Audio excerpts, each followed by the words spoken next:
En 2014, Celanova acollía un congreso sobre socialización do patrimonio no medio rural, unha cita que acudiron entón 200 investigadores e activistas para debater sobre o futuro do rural. 10 anos despois, o SOPA volve a Ourense nesta edición para visitar un territorio de fronteira, reserva da biosfera da UNESCO, que se estende polos concellos de Muíños, Os Blancos, Calvos de Randín e Baltar, seguindo a fronteira con Portugal e que conta con varios dos patrimonios conservados máis importantes de Galicia e tamén dos máis descoñecidos.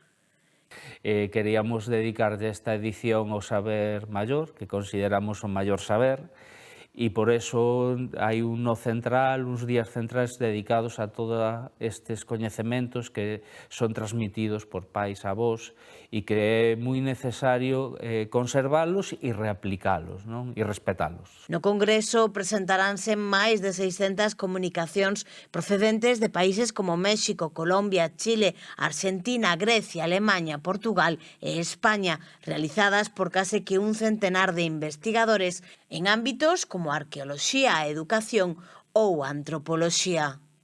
Hai como pratos principais, non? Pois a xente con máis percorrido, non? Pois Manuel Mandianes, que dos Blancos ven a presentarnos ese percorrido tan longo de 50 anos traballando en torno ao rural, é un mestre.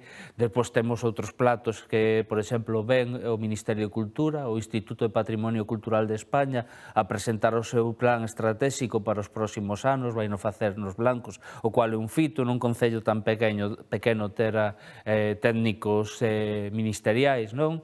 E veñen, ademais, pois, representantes de povos orixinarios de Chile, de Argentina, de Colombia, de México. O programa completarase con diferentes propostas culturais. Temos concertos, xornadas gastronómicas dos países de procedencia dos convidados, temos tamén teatro, temos espacios aproveitados que normalmente non son susceptibles para este tipo de actividades. Temos, por exemplo, unha actividade en torno ao crego de Feás, que era un crego que facía autómatas no século XVII, non? Pois temos aí na igrexa de Santiago dos Mistos, vamos a ter o director do Museo do Monicreque de Lalín, pois explicándonos como eran estos autómatas. Temos moitas cousas que facer.